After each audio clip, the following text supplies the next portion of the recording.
If you're tired of these promos, supporters get the podcast early and ad-free. Just go to donate.bogosity.tv for the links to sign up. Welcome to the Bogosity Podcast for the week of August 7, 2022. The podcast that's creepy, kooky, mysterious, and spooky, and altogether ooky.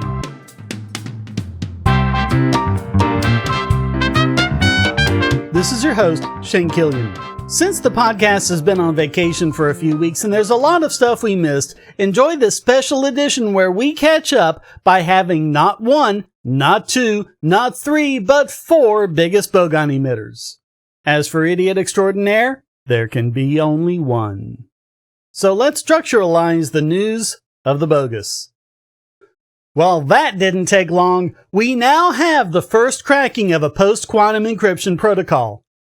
As we covered previously, new algorithms are being developed to protect against the possibility of future attacks from quantum computers. We covered the competition NIST has been running for new post-quantum algorithms, which are algorithms that can run on a classical computer but protect from quantum attacks. NIST announced the first four algorithms that are to be considered standards.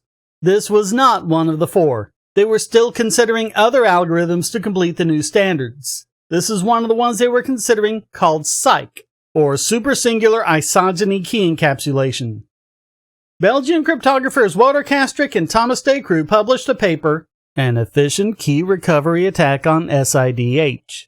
SIDH is Supersingular Isogeny Diffie-Hellman, which they describe as a specific use of the Psych algorithm whereby two ends of a communication channel perform a DHM-like crypto dance to exchange a bunch of public data that allows each end to derive a private value to use as a one-time secret encryption key.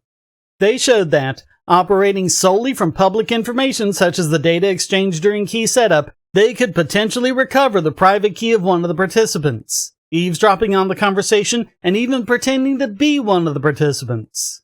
The cracking algorithm can be run in about an hour on a single laptop CPU. They concluded, with the current state of affairs, SIDH appears to be fully broken for any publicly generated base curve.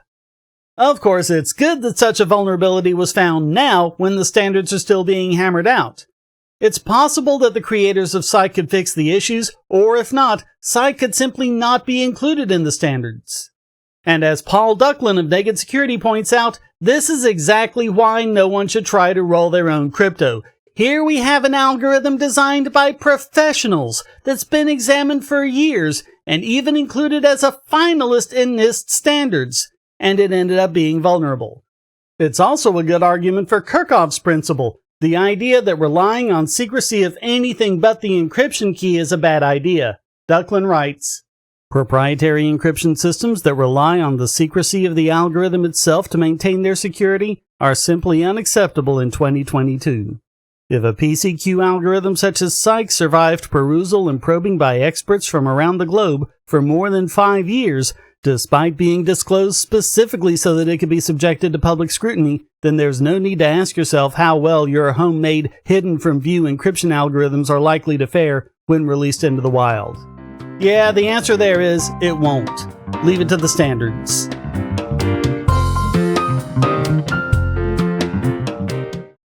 If you're looking for a way to support this channel, but you don't have any spare cash and you can't stand ads, you can do so by generating your own cryptocurrency. Use the links at the bottom of the description to follow the link to Odyssey.com to listen to the podcast and see all of my YouTube videos as well. Just watching videos will produce cryptocurrency for the creator and yourself. And since Odyssey is always monetized and never censored, you'll have no problem seeing all the videos from your favorite creators.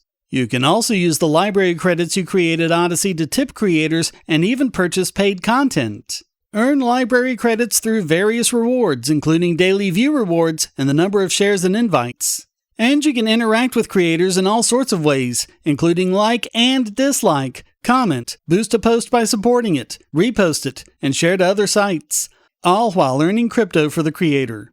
Easily monetize yourself and your favorite creators using cryptocurrency, without advertising. Use the link below to visit this channel on Odyssey.com and see many of your other favorites there as well. More confirmation of what we were warning about from the start. A lot of the COVID policies would have negative effects, perhaps even worse than COVID itself. Such is the folly of the precautionary principle. Although much of the world has returned to semi-normal, there are still places in the world where children have been out of school and isolated from their peers for over 2 years. In the Philippines, children have been out of school for 27 months, the first 12 of which not even allowed to leave their homes. And the damage was worse than almost anyone expected. Before the pandemic, 57% of 10-year-olds in low and middle-income countries couldn't read a simple story. Now, it's as high as 70%. The effect is most pronounced in Latin America, where it seems to have risen from 50% to 80%. That means that these children will grow up to be less productive and wealthy, and will grow up in more repressed economies. According to the consultancy firm McKinsey, by 2040, education lost to school closures could cause global GDP to be 0.9% lower to the tune of $1.6 trillion than it otherwise would have been. And the World Bank thinks it could cost children $21 trillion in lifetime earnings. Given a baseline of 20 weeks of school closure, only Europe and Central and East Asia were back to school in time. Getting progressively worse was Sub-Saharan Africa, North America, the Middle East, South Asia, and Latin America. And given a 40-week baseline of remote or partially remote learning, only Europe and Central Asia met the expectation. Progressively worse was Sub-Saharan Africa, North America, East Asia, the Middle East, Latin America, and South Asia. Echoing what many of our own children told us, school kids all over the world were grateful to be back in school, such as 16-year-old Jose Emilio Robles, who said, "We used not to want to come to school. Now we really do." And they learned very little from remote learning. An analysis from the World Bank, Harvard, and the Brookings Institution looked at 35 studies from 20 rich countries. The average loss was equivalent to what would be learned in 1/3 to 1/2 of a year of normal schooling. In England and America, children were between 2 and 5 months behind where they otherwise would have been. And it's even worse in poor countries. Globally, school children seem to be on average 8 months behind where they would normally be. Jamie Saavedra of the World Bank calls this, quote, "the worst educational crisis for a century, and certainly since the World Wars. My fear is that 15 years from now, people will be writing papers documenting consistently lower earnings, productivity, and well-being for people who are now between 6 and 20 years old. I don't see societies taking this seriously." Of course not. Not when there's plenty of other fear-mongering to be doing.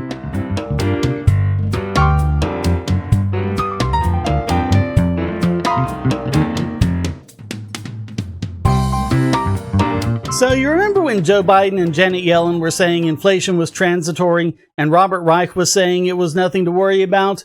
Well, now this temporary and transitory inflation has been going on for more than 13 straight months. In June 2021, Yellen said, quote, "We have in recent months seen some inflation, and we, at least on a year-over-year basis, will continue, I believe through the rest of the year, to see higher inflation rates, maybe around 3%. But I personally believe that this represents transitory factors." The next month, Biden said there was nothing to worry about and inflation would be, quote, "temporary." Quote, "We also know that as our economy has come roaring back, we've seen some price increases. Some folks have raised worries that this could be a sign of persistent inflation, but that is not our view." That was around the same time Reich said that inflation was a scare and that we shouldn't worry about it. Quote, "There are almost no inflationary threats. You don't even have wage price inflation pressures growing. You have a lot of things to worry about, but inflation is not among them." Now, inflation is at a 4-decade high of 9.1%, growing at its fastest pace since December of 1981. And it's way past the point that Biden can blame it on COVID or Putin or the oil companies or any other bogeyman. It's inflationary spending combined with economic repression, especially in areas that Biden and his ilk don't like. Yeah, don't pay any attention to that $30 trillion national debt. That has nothing to do with it.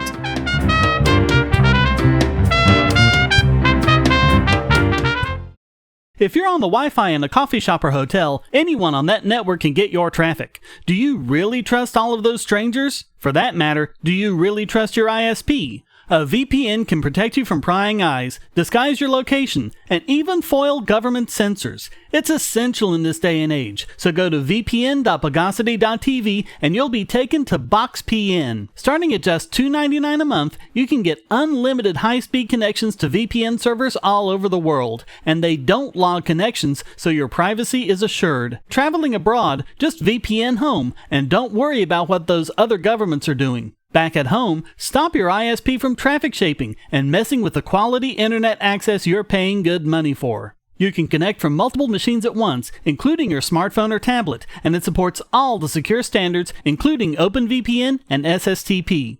Bypass censors and surveillance with your own secure VPN connection. Go to vpn.bogosity.tv.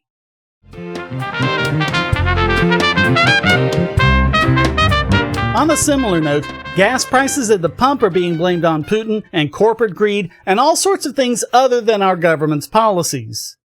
So, corporations are greedy in setting prices at $5 a gallon, but they weren't greedy at the end of the Trump administration when it was $1.85? It's always funny when corporate greed starts and when it ends. He's requested a meeting with the Energy Secretary and the oil companies to demand an explanation. How about the fact that you shut down Keystone XL and put limits on new pipeline construction? Or the fact that you halted new oil and gas leases? How about the fact that you raised the so-called social cost of greenhouse gas emissions to 7 times what it was under Trump? What about the methane fee? Or stupidly increasing ethanol requirements? It's not just Biden, it's the Democrats at large. Assembly Speaker Anthony Rendon tweeted, "Oil companies rake in record profits, while hard-working Californians struggle to pay record prices. Some believe the solution is to give Big Oil even more money through a gas tax holiday. We're working on a plan to provide relief that doesn't hinge on the kindness of Big Oil." By the way, California's gas tax is 68 cents per gallon, the highest in the nation. That's on top of the 18.4-cent federal tax. But no, it's the 7 cents per gallon profit that the oil companies make that's the problem. Oh, by the way, California also has a 2-cent underground storage fee, a 14-cent state sales tax, which most other states don't apply to gasoline, a 25% cap and trade fee, and a 22-cent low-carbon fuel standard fee. And then there are the fluctuations caused by a mandated switch to a special summer blend of gasoline. All total, that means that the government of California adds $1.32 to the price of gas. But in the marketplace, the price of anything isn't because of greed or whatever. It's because of supply and demand. But then, politicians never have been that great at economics, especially when it says they're to blame for the economy. Issues such as the Russo-Ukrainian war, post-pandemic demand, and so on are fleeting. The market adjusts for them. Not so with government, who takes far more than corporations do by force, but accepts none of the blame. If you're looking for the people to blame, they're in Capitol buildings in D.C., Sacramento, and other places, not in boardrooms.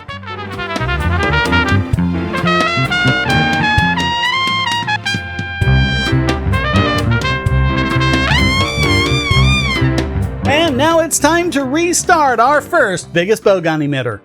And this week it goes to Germany, in particular Chancellor Olaf Scholz and Economy Minister Robert Habeck, for saying that they're just unable to get nuclear plants operational again. As Mark Nelson, founder and managing director of Radiant Energy Group, pointed out on Twitter, that's just false. Plant operators at the Isar nuclear power plant, which is scheduled to be shut down at the end of the year unless politicians give them the go-ahead to keep operating, said that this is just false. They have the staff and fuel to get up and running again. They just need political permission. Bernd Gulick, the plant's head of communications, said, quote, "We have offered to the federal government to continue operating the plant after the 31st of December, should the government allow it." Note, all quotes from this story are translated from the original German. It's the Federal Ministry of Economy that's opposing it. They claim there's no legal basis for it and no fuel to generate any more electricity until the fall of 2023. Gulick said that's just not true. It would take some effort, but there wouldn't be any problems. Quote, "We don't need new fuel rods right away. We also don't need any upgrades or even new permits."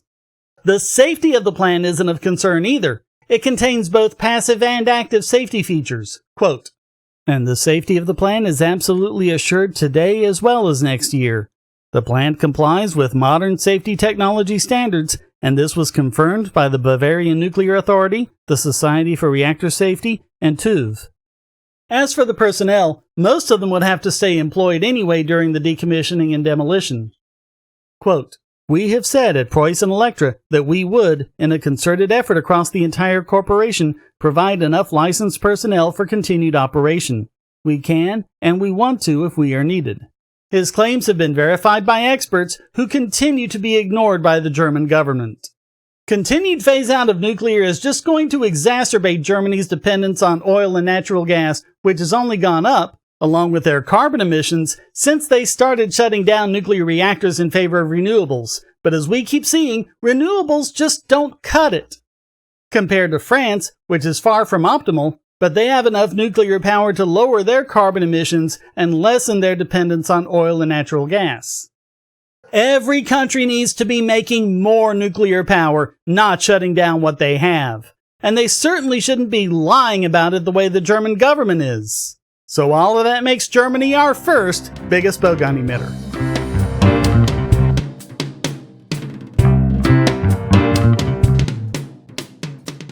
Do you have children, or nieces or nephews? Are you homeschooling, or just want to counter some of the socialist indoctrination most children get in school? If so, go to Bogosity.tv/TuttleTwins, and you'll be taken to a website where you can get some great books for elementary-age children. The Tuttle Twins books are books about liberty and free market economics that include children's versions of Bastiat's The Law, Leonard Read's I, Pencil, and Hayek's The Road to Serfdom, as well as books about the Federal Reserve and how regulations protect business cronies. They'll learn about the harm caused by eminent domain, or regulations passed in the name of safety, and fundamental concepts of liberty. And as you can see from the sample pages on the website, they're all easy to read and nicely illustrated. They're just $9.99 a piece, or get a special discount as well as free bonuses when you purchase all 5. You can even buy in bulk to donate to schools and local libraries. So get the Tuttle Twins books at Bogosity.tv/TuttleTwins.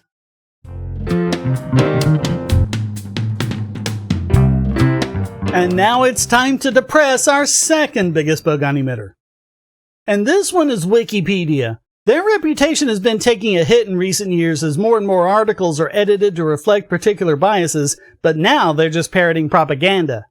An economic recession is where the economy recovers from malinvestment by restructuring economic assets. Of necessity, this requires economic activity to be muted for a while as people stop spending and save instead, and their savings is used for investing in the new assets the economy needs. And there's been a consistent definition used by all schools of economics to tell whether or not you're in a recession: 2 consecutive quarters of negative GDP growth. As part of their outright denial of what every working class person in the economy already knows, they're having to deny up and down a blue streak that we're in a recession, which just became impossible after the Bureau of Economic Analysis reported a GDP growth rate of negative 0.9% for the second quarter of 2022, following the negative 1.6% growth in the first quarter. That's a recession, folks. So the Biden administration has been claiming that this actually isn't the definition of recession. In a blog post, the White House wrote, "What is a recession? While some maintain the 2 consecutive quarters of falling real GDP constitute a recession, that is neither the official definition nor the way economists evaluate the state of the business cycle.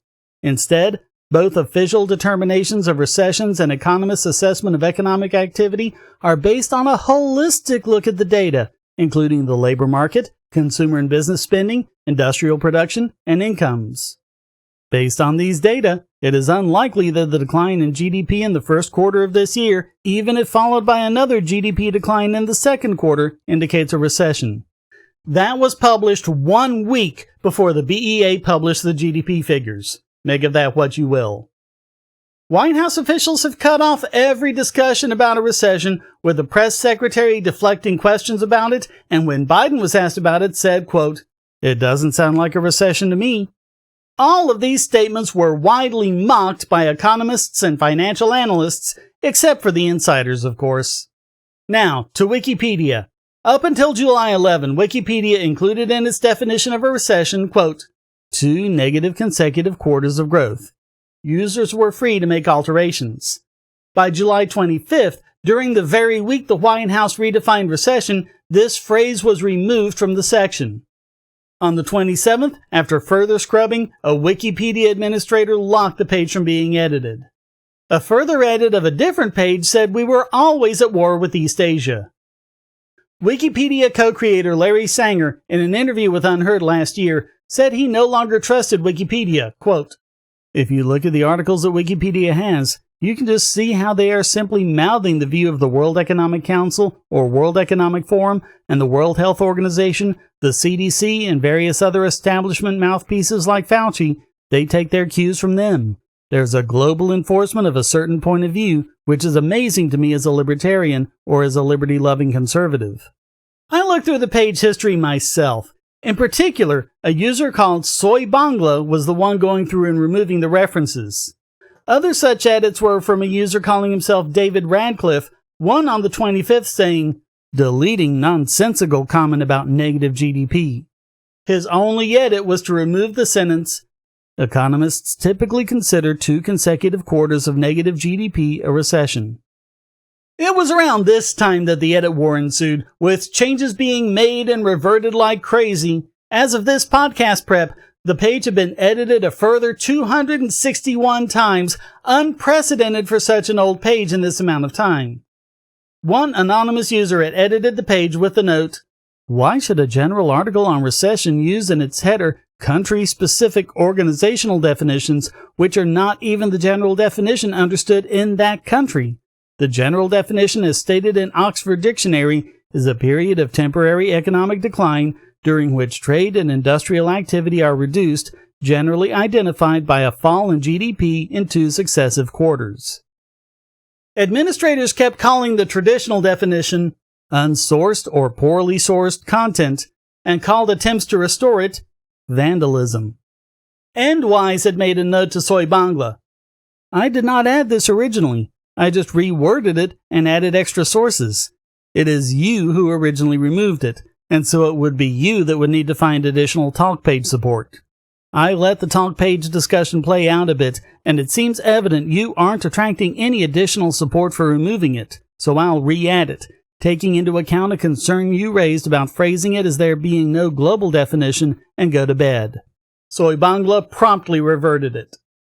Since these stories were posted, and after an enormous outcry from the internet, the definition was semi-restored, and the story now reads, quote, "Although the definition of recession varies between different countries and scholars, 2 consecutive quarters of decline in a country's real gross domestic product, real GDP, is commonly used as a practical definition of a recession. In the United States, a recession is defined by the National Bureau of Economic Research," and continues from there. The talk page then became full of histrionics with paragraphs like, quote, "If you are about to hate post the definition of a recession is 2 quarters of declining GDP, the article already says that, so this would be a waste of time unless you have further suggestions for improving the article." A little further down it says, "The article always said something about 2 down GDP quarters." It's funny because one of the revisions on the 28th said, quote, "The thing that got removed is currently back in the article and being discussed on the talk page." Yes, it was removed. And that other page I mentioned was edited to read, "We were always at war with Eurasia." The general lock has been removed, but only confirmed editors can edit the page. Look, this kind of thing happens with crowdsourcing. We all get that. And edit wars happen. It's not just that a bunch of people came in and changed the definition to match government propaganda. It's that attempts by others to fix it were thwarted, and at the end, when a very compromised definition was put into place to shut up the critics, it was denied that the removal ever took place. That's a lot less crowdsourcing and a lot more mini-true.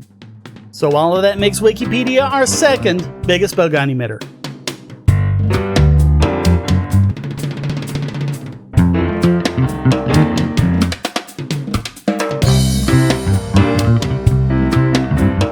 Okay, let's ingeminate biggest bogon emitter number 3.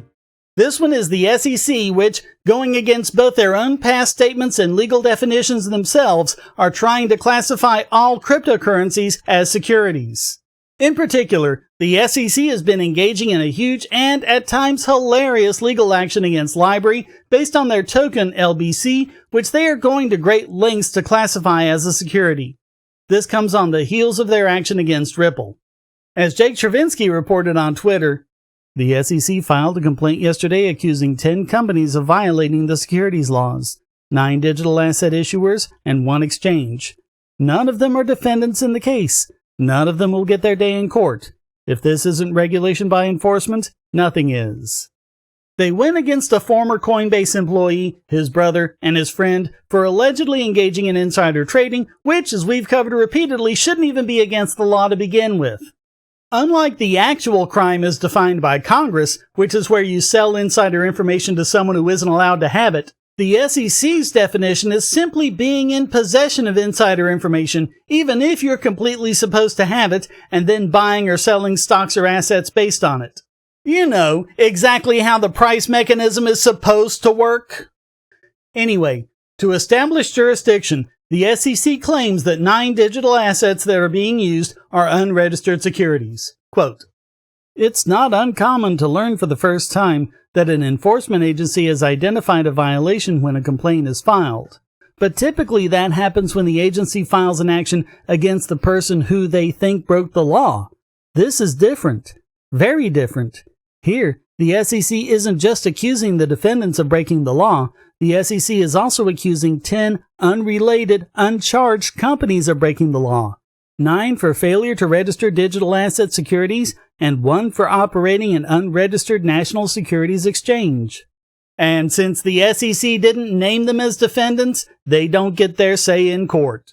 But it's even worse than that. Some of these assets are listed on other trading platforms who have got to be thinking that they might have to delist the assets lest the SEC turn their sights on them. Quote, "Just by making unproven accusations in an enforcement action, the SEC can impose obligations on platforms and restrictions on companies of a type that usually requires regulation.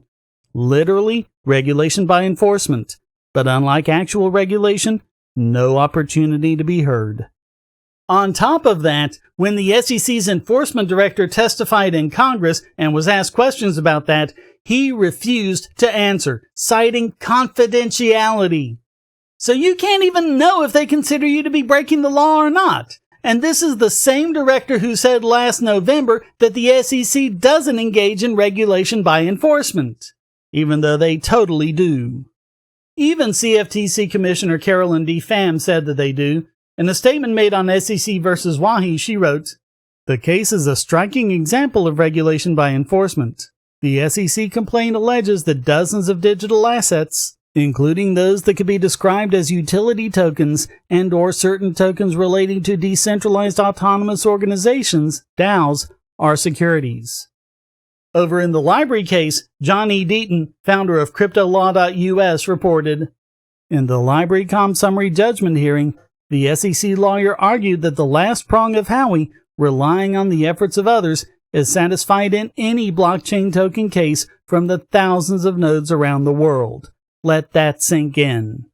He's referring to the Howey test. Search on my YouTube channel if you want to know more about how it works. In Howey and security cases after, the efforts of others factor was tied to the promoter who made promises that you could expect profits because of the promoter's efforts and plan. That was the common enterprise you rely on for the profits. Not any longer, according to the SEC. He quotes the SEC as saying, "The Commission, on the other hand, does not require vertical or horizontal commonality per se, nor does it view a common enterprise as a distinct element of the term investment contract." He continued, "In the LBRY.com case, the judge asked, what if a promoter sold a token and said, my company isn't going to do one thing to help this crypto asset gain in value? We won't be involved at all, and we will just see what happens and let the crypto market do its thing. The SEC lawyer said it would be a security, even if you didn't rely on the efforts of the promoter, because you're relying on the nodes to validate transactions. It's insanity. LBRY has been trying to get a copy of the transcripts of the case to make them public. The SEC is stonewalling them. They tweeted, "The SEC has requested the transcript of our most recent hearing to be sealed from the public for 90 days. Someone knows they effed up." Deaton said, "I'm getting the summary judgment transcript and I will publish it. I attended in person, and it is scary what the SEC lawyer argued." But he could only publish a summary, prompting LBRY to tweet, "It's absolutely insane that the only legal way to share this hearing is a paraphrase of a transcript, but evidently that's how the American justice system works." Here's part of his summary, so I guess it's a summary of a summary. Judge, I think it's inevitable that people are acquiring LBC for investment and consumptive reasons. How do I then determine it meets the first component of the third element of Howey? The SEC lawyer argues that the token purchaser's subjective intent is not important, and whether the token has utility is not important. Judge, if 75% of LBCs were used and bought for consumptive purposes, and 25% for investment, would that make it an expectation of profits? SEC, the percentage doesn't matter. What's happening here is you can buy this thing. You can wait. LBRY can continue to develop its network, and it will be more. It doesn't matter that there's a utility. Yes, even if 100% of the purchasers intend to use it, utility doesn't matter according to the SEC. LBRY tweeted, "Can someone please edit Wikipedia to say that all cryptocurrencies are not securities? It worked for a recession, so it should work for us." Deaton concluded, "Who is LBRY hurting? It raised a couple $100,000. With all the fraud and pumping up schemes to go after, they go after little-ass LBRY for a few $100,000? The SEC wants the win for what it means symbolically and politically. It's just a grab for additional powers they haven't been granted by Congress. So all of that makes the SEC biggest Bogon emitter number 3.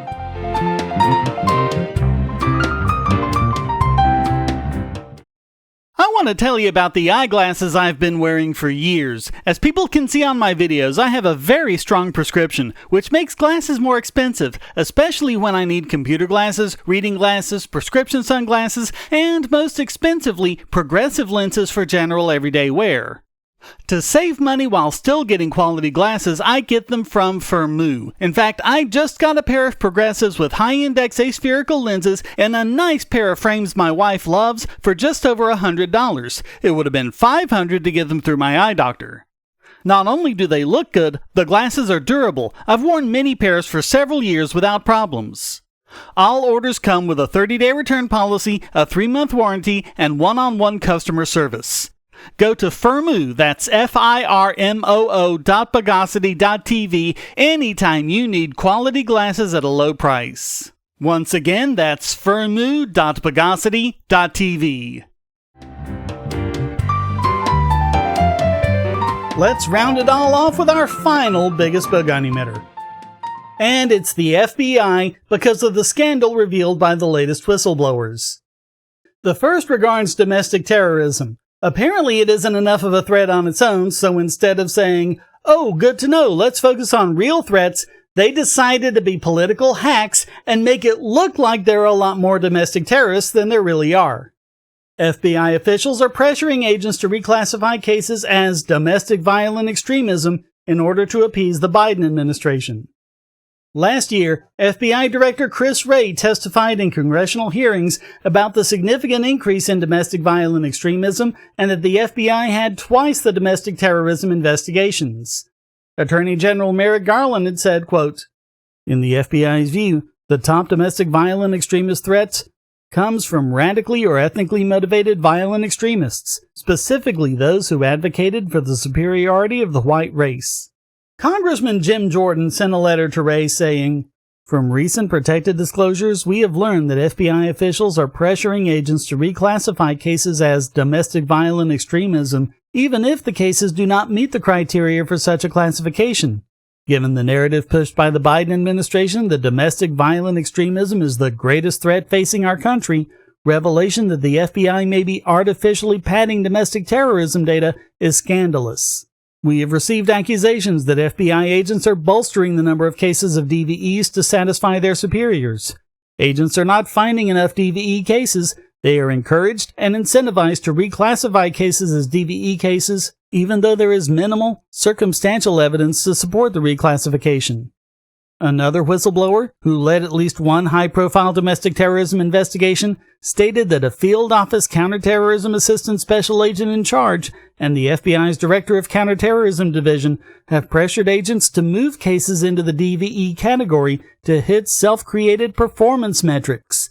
According to whistleblowers, the FBI uses these metrics to dispense awards and promotions. Every whistleblower has called it an environment of pressure within the FBI.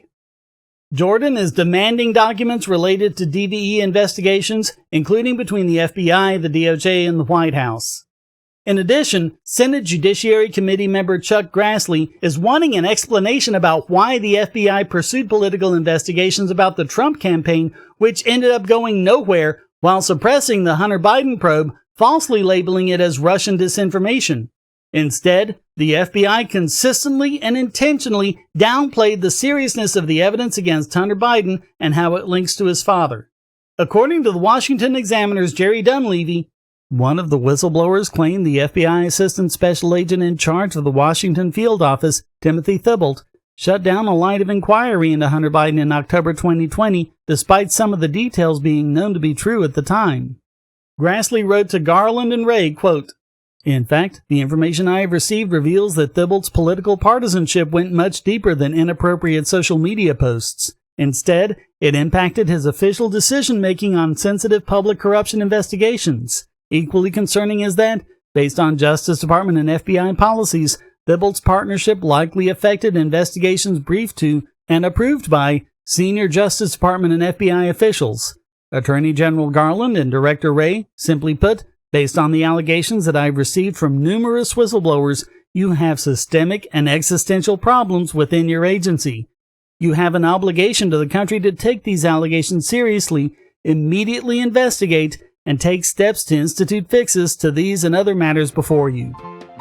I really don't know what to say in summation that all of you aren't already thinking, except of course that it makes the FBI this week's final biggest Bogon emitter.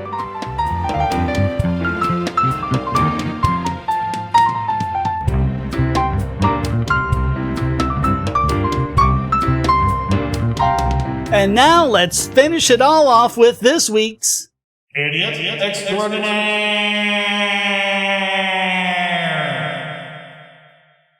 And it's another one for Alexandria Ocasio-Cortez, joining the collective screech of the Democrats following the overturning of Roe v. Wade and Casey v. Planned Parenthood. It's basically what you think. She tweeted, "With our basic rights under threat from a rogue Supreme Court, Congress needs to exercise our legal authority to the fullest extent.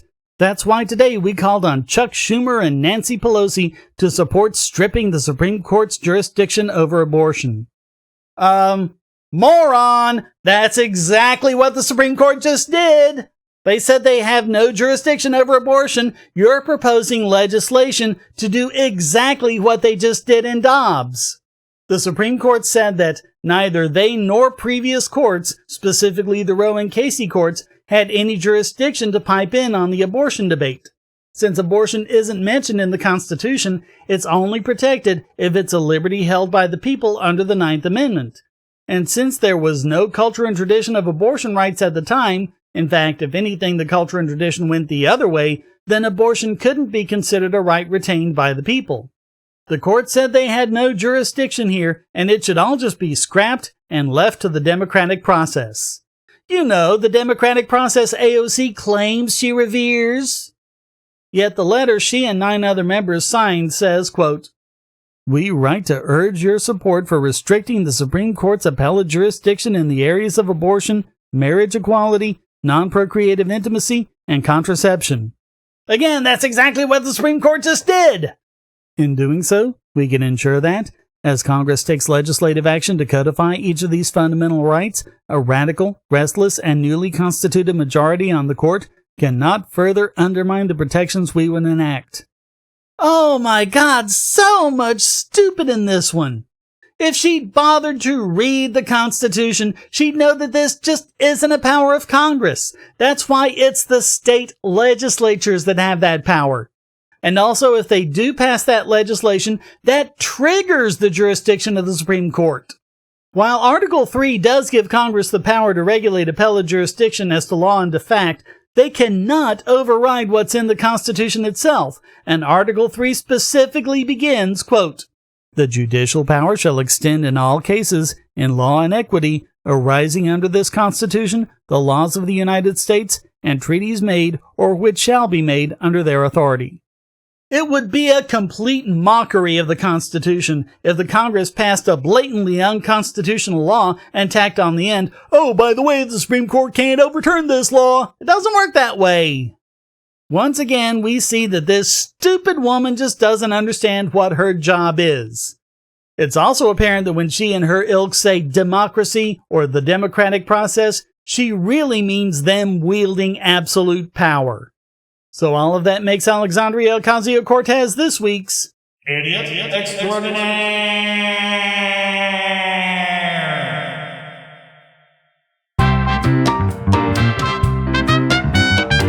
Well, that wraps up this toffs at the top, plebs at the bottom, and me in the middle making a big fat pile of cash out of both of them edition of the Bogosity podcast. I hope you enjoyed it. If you did, please go to donate.bogosity.tv for several ways to support and discord.bogosity.tv to join the discussion.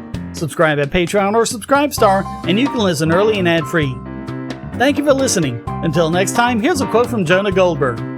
Compassion, or social justice, is when government takes your money and gives it to someone else. Greed is when you want to keep it. The Bogosity podcast is licensed under Creative Commons Attribution Non-Commercial No Derivatives 4.0 International License.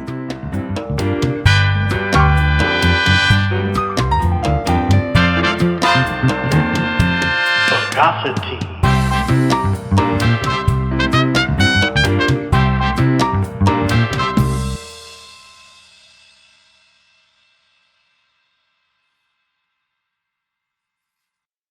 We live in a world where light bulbs connect to the internet, and recent attacks on them prove that your online security is under threat like never before. Not only your websites, but the internet-enabled devices you buy. And the biggest problem is weak passwords. That's why you need LastPass. LastPass allows you to randomly generate strong, unique passwords on the web and on your internet-enabled devices, all protected by one master password. LastPass sets up in minutes and gives you secure automatic logins throughout the web, synchronizing across all your browsers, all your computers, and even your mobile devices, at home, at work, or on the road. It even securely stores sensitive form data, including credit card numbers, backup sensitive documents, software licenses, Wi-Fi logins, and more. And with LastPass Premium, you can get these benefits on other applications, manage passwords for your entire family, and also get priority customer support. Sign up at password.bogosity.tv for a free month of LastPass Premium. Log in securely everywhere using the last password you'll ever have to remember. Go to password.bogosity.tv and get LastPass now.